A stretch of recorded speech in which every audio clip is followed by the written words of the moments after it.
Hi, I'm Connie Romanek, speech language pathologist at Communicate, and I'm here to tell you about our new speech and language learning kit called Bears and Chairs. Now, this kit is small but mighty, and it really packs a punch when it comes to helping young children learn some early basic concept words. So we have some color words, some size words, some location words, and a few time words. So looking at the items in this kit, you're going to see 12 bears, 2 chairs, and our secret sauce. Our secret sauce is what really makes our kits unique and easy to use. You're going to use the picture cards to guide the children in their comprehension and ability to use instructional language.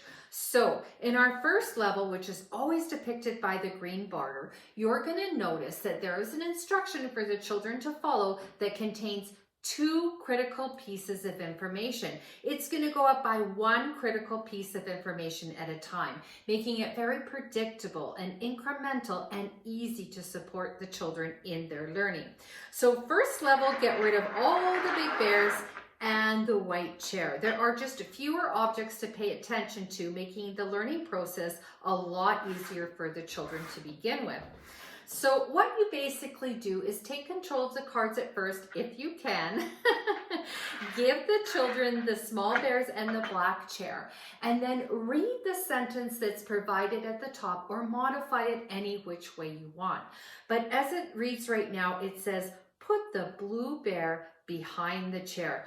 2 of the words are bolded, blue and behind. Those are the 2 critical pieces of information the child really needs to understand and hold on to. That's called auditory memory while they act this out. So if the child does this and they say they're ready, you show them the picture card and they will get excited and reinforced when they discover that in fact they did understand the color and the position word. Now it's okay if they do this. Let them do what they will do, and then when they say they're ready, show them the card. If the bear is on instead of behind, that's a teaching point that actually has provided you with some really valuable information that, you know what, they don't really understand the word behind. So you're going to take that opportunity and teach the word behind in a multitude of ways. Move it behind, say behind, use a hand gesture, get a visual support, whatever. There are a million ways to do that, but the first step is always clearly knowing if they understand it or not.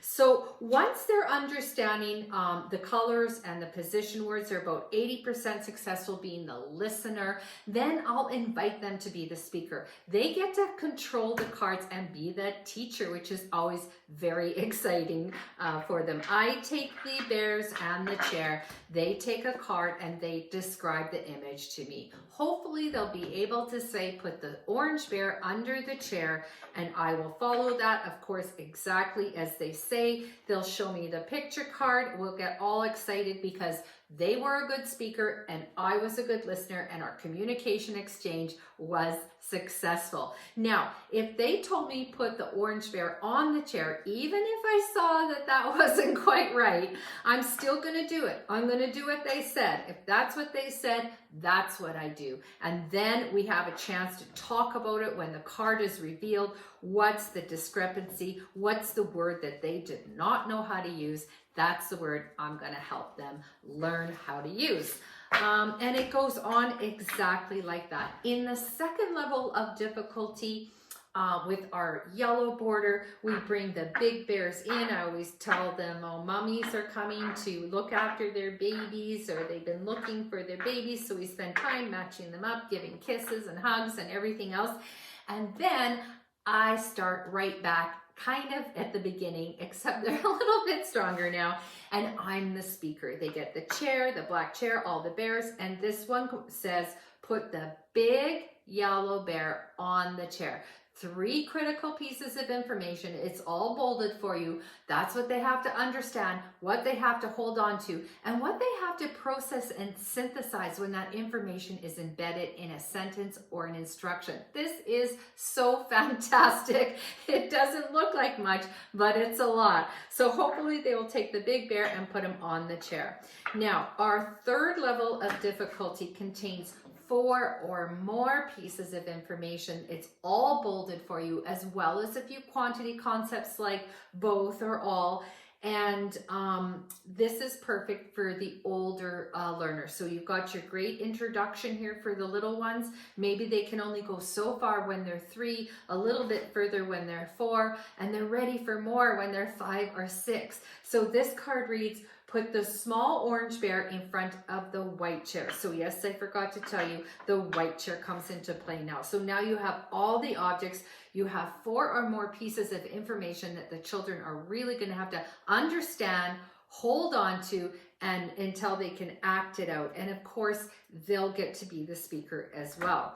Now, the bonus level in this kit is 15 cards that depict 5 3-step sequences. I know that's a lot of numbers to throw together at the same time, but I'll just give you an example of one of our 3-step sequences. Now, these sequences are intended to introduce and work on some time words, some time basic words. So we always have the words first, then, last. Children are often pretty good at first, they're really good at then, and last is usually the trickiest time word for them to get. So it's just a great one to really practice and lay it out there, and you've got lots of learning opportunities. So the sequence goes like this. You give the child all the objects, and then you tell them the first thing. You say, first, put the chairs facing each other. So that's what you read out to them. They do that. It's probably going to be a little bit tricky for some of them to know exactly what facing each other means, which is awesome because now you actually can teach something and feel good about yourself. So that's what they do. Then put the big yellow bear on the black chair. Lots of information there. Big, yellow, on black. 4 pieces of information right there in your second step.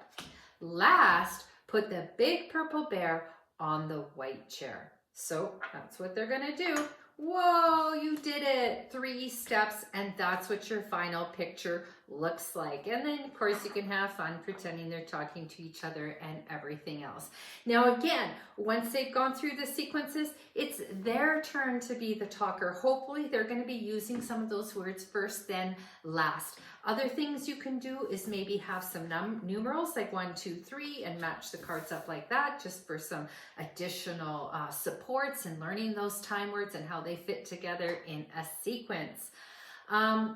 This game is also really good to build those initial social communication skills in children. So as you're going back and forth being talker and listener and making sure that your communication exchanges are successful, that's all fits into the category of social communication. So I've got to pay attention to my communication partner. I got to read their facial expressions. Do they look confused? Do they look confident? Do they need repetition? Maybe if I'm the listener and I didn't understand something, I've got to ask for clarification, maybe ask for a repetition. We get excited when we see our exchange has been successful, or maybe we talk about where it fell apart and ways that we need to fix that in the future. So there are so many opportunities to use language in all its glory in this little activity right now. So I hope you enjoyed that. I really think this is going to be a great kit, and it's so easy to carry around and store as well. Thank you for listening, and I look forward to seeing you again in my next video.